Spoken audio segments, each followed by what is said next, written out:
శ్రీ గురుభ్యో నమః. శ్రీ మహాగణాధిపతయ నమః. శ్రీ మహాసరస్వత్యై నమః. ఓం శ్రీమాత్రే నమః. ప్రేక్షకులందరికీ నమస్కారము. మనకు మే నెల మాస ఫలితాల్లో వైశాఖ మాసము.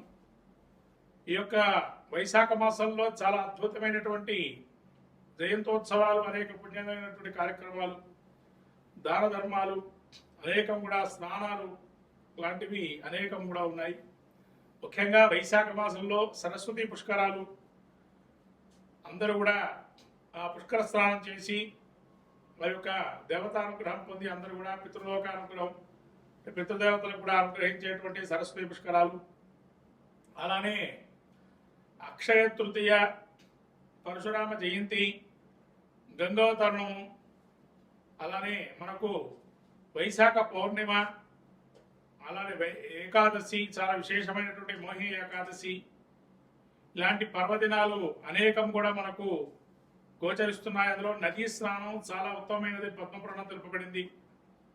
కాబట్టి అందరూ కూడా వైశాఖ మాసంలో క్షేత్ర యాత్ర స్నానాధికాలు చేసుకొని వాళ్ళ యొక్క గ్రహస్థితి ఏదైనా బాగలేకపోతే కూడా ఇటువంటి హోమ వ్రత నియమాలు పాటించి, ఉపాసన పాటించి ఆ యొక్క పరిపూర్ణమైన దేవతానుగ్రహాన్ని పొందడానికి ఈ వైశాఖ మాసం కూడా చాలా మంచిదైనటువంటిది. ముఖ్యంగా విష్ణుప్రీతి అయినటువంటి మాసము వైశాఖ మాసం.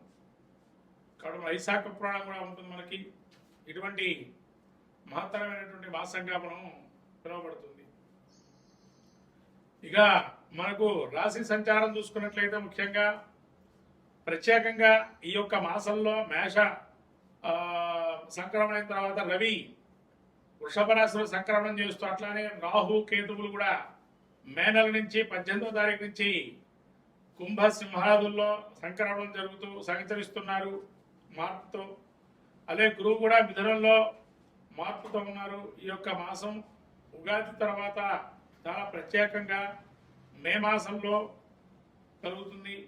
అలానే బుధుడు కూడా అతిచారంతో 2వ రాశిలో మారుతున్నాడు. మేషంలోకి 6వ తారీఖు వచ్చి, అట్లానే మళ్ళీ మే 6 నుంచి మేష సంక్రమణం, మేషంలో సంచరిస్తూ బుధుడు మే 23 నుంచి వృషభ రాశిలో సంచరిస్తున్నారు బుధుడు కూడా. ఇలా అతిచారంగా బుధుడు రాబోయేటువంటి మాసాల్లో గురువు కూడా అతిచారంతో ఉన్నాడు.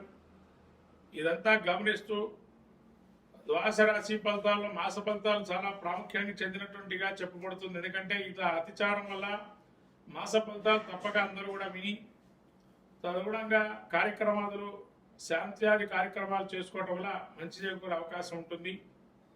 మే మాసం వైశాఖ మాసంలో ఈ యొక్క గ్రహస్థితి చూసినట్టయితే ముఖ్యంగా తులారాశి వారికి ఏ విధంగా ఉండబోతుంది మాస ఫలితాల్లో. తులారాశికి ఈ యొక్క ఉగాది తర్వాత నుంచి రాహు కేతువులు కూడా 12 నుంచి ఏకాదశంలో కేతువు, అలానే పంచమంలో రాహు, షష్టంలో శని శుక్రుడు, సప్తమంలో బుధుడు, తదుపరి సప్తమస్థానం నుంచి రవి బుధుడు ఇద్దరు కూడా. ఈ యొక్క బుధుడు మాత్రము సప్తమస్థానం సంచారము, తదుపరి అష్టమస్థానం సంచారం మే 23 నుంచి, రవి మాత్రం అష్టమస్థానం సంచారము మే 14వ తారీఖు నుంచి, అలానే గురువు కూడా భాగ్యస్థానం సంచారం చేస్తున్నారు. ఈ విధంగా కుజుడు వచ్చేసి దశనక్షత్ర సంచారం ఈ విధంగా ఉండేటప్పటికీ తులారాశి వారికి ముఖ్యంగా చిత్తాక్షత్రం 3-4 పాదాలు, అలానే విశాఖ నక్షత్రం 1-2 పాదాలు, స్వాతి నక్షత్రం 4 పాదాలు వారు ఈ యొక్క తులారాశి వారికి గ్రహస్థితి చూసాము. వాడి యొక్క గ్రహస్థితి ఏ విధంగా ఉందంటే పంచమంలో రాహు ఉన్నాడు. రాజ్య పుచ్చత, రాజగౌరవము, సభా గౌరవాలు వచ్చే అవకాశం ఉంటుంది.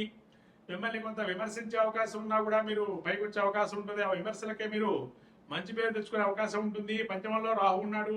ధన నష్టం వచ్చే అవకాశం ఉంటుంది. సంతానం వల్ల కావచ్చు, మొండిగా వ్యవహరించడం, అలానే శని ఆ షష్ఠ స్థానంలో శత్రు రుణోగాదులు పెరిగే అవకాశం ఉంటుంది. రుణం అనేటువంటిది పెరిగే అవకాశం ఉంది. శత్రు క్షయమయ్యే అవకాశం ఉంటుంది. అలానే శుక్రుడు కూడా 6లో ఉన్నాడు. నూతనమైనటువంటి కార్యక్రమాలు చేపట్టే అవకాశం ఉంటుంది. అలానే ఈ యొక్క బుధుడు కూడా మీకు సప్తమస్థానం సంచారం చేస్తున్నాడు. షష్టం నుంచి, షష్టంలో ఉన్నంతకాలం మీ బుద్ధి కుశలత ద్వారా మీరు కొన్ని సమస్యలు పరిష్కరించుకుంటారు. తద్వారా మీకు విజయం సాధించే అవకాశం ఉంటుంది. అలానే బుధుడు మీకు తరువాత అష్టమస్థానం సంచారం చేస్తున్నాడు. అష్టమస్థానం సంచారం చేసేది చాలా జాగ్రత్తగా ఉండడం మంచిది. ఎక్కువ మోతాదులో భోజనం కానీ ఏదైనా తీసుకోవడం జరుగుతుంది. తద్వారా ఇబ్బంది కలిగే అవకాశం ఉంటుంది. అలానే గురువు మీకు భాగ్యస్థానం సంచారం చేస్తున్నారు. ప్రత్యేకంగా పితృయజ్ఞాలు కానీ, దేవయజ్ఞం కానీ, యజ్ఞాది క్రతువులు కానీ, వ్రతాధిక నియమాలు కానీ బాగా యోగించే అవకాశం ఉంటుంది. దైవానుగ్రహం బాగా ఉందని చెప్పొచ్చు. గురువు యొక్క భాగ్యస్థానంలో సంచారం చేస్తూ శని యొక్క అనుగ్రహం కూడా కలుగుతుంది. అలానే రావాల్సిన ధనం కానీ నష్టపోయిన ధనం కానీ తిరిగి వచ్చే అవకాశం ఉంటుంది. అలానే ఈ యొక్క శని కూడా తృతీయ స్థానం సంచారం యొక్క దృష్టి పెట్టడం వల్ల రవి మీద కొంత ఇబ్బంది కలిగే అవకాశం ఉంది, అపఖ్యాతి పాలయ్యే అవకాశం ఉంటుంది. తండ్రికి అనారోగ్యం సూచించుకునే అవకాశం, జాగ్రత్తగా చూసుకోవడం మంచిది. అలానే ఈ యొక్క గురువు కూడా వీరికి దశమస్థాన సంచారం చేస్తున్నాడు. ఈ యొక్క కుజుడు దశమస్థాన సంచారం కాబట్టి వృత్తి వ్యాపారాల్లో కానీ ఉద్యోగంలో కానీ కొంత ఒత్తిడి ఏర్పడే అవకాశం ఉంటుంది. ఎంత కూడా ఒత్తిడి తగిలినా కూడా కొంత ఇబ్బందికరంగా ఉంటుంది. నిజాన్ని మాట్లాడితే ఒప్పుకోరు, అబద్ధాన్ని ఒప్పుకునే పరిస్థితి ఉంటుంది వృత్తిలో కూడా. కాబట్టి ఇలా ఇబ్బందికరమైనటువంటి వాతావరణం సూచిస్తుంది. కుజుడు ఈ యొక్క దశమక్షేత్రంలో ఉండడం వల్ల, కేతు ఏకాదశిలో ఉండడం వల్ల ముఖ్యంగా పెద్దల నుంచి గౌరవ మర్యాదలు మన్ననలు పొందడం, అలానే మీ ఖ్యాతి కొన్ని విధాలుగా నేర్పరిగా కొంతమంది కీర్తించడం లాంటి జరిగే అవకాశం ఉంటుంది. అలాగే కేతు 11 ఉండడం వల్ల దీర్ఘమైన వ్యాధుల బాధలు లేకపోయే అవకాశం ఉంటుంది. ఇవన్నీ కూడా తులారాశి వారికి యోగప్రదంగా ఉంది. ముఖ్యంగా బుధుడు ఎప్పుడైతే 23వ తారీఖు నుంచి అష్టమస్థానం సంచారం చేస్తాడో ఇంకా దివ్యంగా ఉంటుంది. అప్పుడు కూడా ఒక మిశ్రమ ఫలితాలు గోచరిస్తున్నాయి. 50% బాగుంటుంది, మరో 50% బాగుండదు. ఈ విధంగా సింహరాశి వారికి, ఈ యొక్క తులారాశి వారికి ఈ విధంగా ఉందని ఈ యొక్క మాస ఫలితాలు.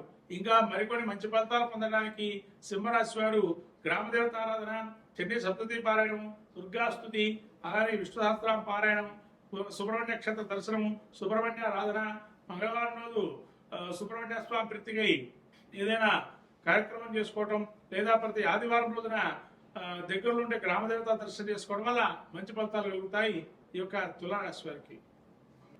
వైశాఖ మాసం, మే మాసంలో రావుకేతుల యొక్క ఈ యొక్క మే మాసంలో ఫలితాలు చూస్తే మీనమాసం, ఈ యొక్క మీన రాశి యొక్క ఫలితాలు ఏ విధంగా ఉండబోతున్నాయంటే, ముఖ్యంగా జన్మంలో శని శుక్రుడు, 12లో రాహు మే 18 నుంచి, అలానే ద్వితీయంలో బుధుడు, తదుపరి తృతీయ స్థాన సంచారము, ద్వితీయం నుంచి తృతీయంలో రవి సంచారము, చతుర్థమందు గురువు, పంచమందు కుజుడు నీచస్థితి, షష్టమందు కేతువు. ఈ యొక్క గ్రహస్థితి చూసినట్టయితే మీన రాశి వారికి ఏలాంటి ప్రభావంతో జన్మస్థ శని వల్ల పాదాల నుంచి మోకాళ్ళ వరకు నొప్పులుగా ఉండడము, దేహదార్ఢ్యం కొద్దిగా ఇబ్బంది కలగజేయటము, ఎవరు నడిచినా వెంటనే ఆయాసం రావటము, శుక్రుడు జన్మంలో ఉండడం వల్ల ఎంత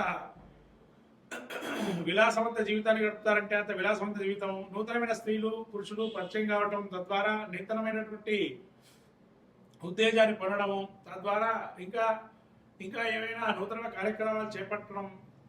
బుధుడు కూడా మీకు ద్వితీయ స్థానం తృతీయంలో సంచారం చేస్తున్నాడు. ఈ విధంగా ద్వితీయంలో ఉన్నప్పుడు కుటుంబంలో కొంతవరకు మిమ్మల్ని వ్యతిరేకించేవారు మిమ్మల్ని స్వాగతించడం, మీ యొక్క ఆలోచనలు స్వీకరించడము దాన్ని జరిగే అవకాశం ఉంటుంది. రవి తృతీయంలో ఉండడం వల్ల ఆరోగ్యం బాగుంటుంది. ఇప్పటివరకు కూడా అనారోగ్యం ఉన్నా కూడా ఆరోగ్యం కూడా ఆరోగ్యంగా ఉండే అవకాశం ఉంటుంది. మీ సోదరవర్గం కానీ మిమ్మల్ని పొగిడే అవకాశం ఉంటుంది. మిమ్మల్ని సహకరించే వాళ్ళు, మిమ్మల్ని ఏకాభిప్రాయించే వాళ్ళు ఎక్కువగా మంది ఉంటారు. కాబట్టి మీ యొక్క ఇండివిజువాలిటీని కోల్పోవడం అనేది ఏదైతే ఉన్నదో జరగకుండా రవి యొక్క అనుగ్రహం వల్ల మళ్ళీ మిమ్మల్ని సహకరించే వారు ఎక్కువగా ఉండడము. చతుర్థంలో అర్ధాష్టమ గురువు కాబట్టి కొంత విద్యార్థులకు కానీ పెట్టుబడులు కానీ సుఖమైన జీవితాన్ని గడిపేటువంటి వారికి కొంత అసౌకర్యం ఏర్పడే అవకాశం ఉంటుంది. అలానే పంచమంలో గురి ఉండడం వల్ల తేజోహీనత, అనారోగ్యము, ఉన్నటువంటి ఇల్లు కూడా తాకట్టు పెట్టే పరిస్థితి కానీ, జ్ఞాతులతో వైరం కానీ, సంతానం వల్ల చికాకులు కానీ, సంతానం మిమ్మల్ని ఇబ్బంది పెట్టడం, ధన నష్టం జరిగే అవకాశం కానీ, అలానే పంచమంలో కుజుడడం వల్ల కొంత స్థిరాస్తి కోల్పోవడం కానీ జరిగే అవకాశం ఉంటుంది. అలానే మీ యొక్క పేరు ప్రఖ్యాతలు కూడా కొంతవరకు కలెక్ట్ వచ్చే అవకాశం ఉంటుంది. షష్టంలో కేతు వల్ల కొంతవరకు భయనందనలు ఉన్నా కూడా పుణ్యక్షేత్రం దర్శనం చేసుకోవడం, దేవుడు ఉన్నాడు అనుగ్రహిస్తాడు అనే భావంతో ఉండడం, క్షేత్ర దర్శనం చేయడం, నది స్నానం చేయడం లాంటివి చేయడం జరుగుతుంది. సత్కర కాలక్షేపము, సజ్జన సాంగత్యము ఇలా అన్ని కూడా కేతు అనుగ్రహం ఉంది. 12లో రాహు నిరాశ నిస్పృహంతో వ్యాపారం చేస్తుంటారు. ప్రయాణంలో కూడా కొంత ఆటంకాలు ఉంటాయి. ఏదైనా కూడా వాహనాలు ప్రయాణించేటప్పుడు జాగ్రత్తగా ఉండడం మంచిది. ఏదో మనం అపశకునంగా ప్రయాణించేదానికన్నా ఇష్టదేవతారాధన కానీ వెళ్ళే ప్రయాణం చేసేటప్పుడు గౌతమ సాయి నమః అనే మంత్రాన్ని పనిచేసుకోవడం వల్ల ప్రయాణం అనుకూలమయ్యే అవకాశం ఉంటుంది. అట్లానే రాహు 12లో ఉండడం వల్ల మీరు ఒకటి వేస్తే కార్యం మళ్ళీ వెనక్కు 2 అడుగులు వేసే అవకాశం ఉంటుంది. అలా జరుగుతున్నా కూడా ముందుకు వెళ్ళడం మంచిది. కొంత మన మంచికే జరిగింది అనుకోండి, ఈ యొక్క ఆలస్యం కూడా అనుకొని ముందరకు వెళ్తూ ఉండండి. అప్పుడు కార్యక్రమాలు కూడా సఫలీకృతం అవుతాయి. మొత్తం మీద మీన రాశి వారికి అత్యధికంగా అవయోగాలు ఎక్కువగా కనపడుతున్నాయి. యోగప్రదంగా పెద్దగా ఏ గ్రహాలు లేవు.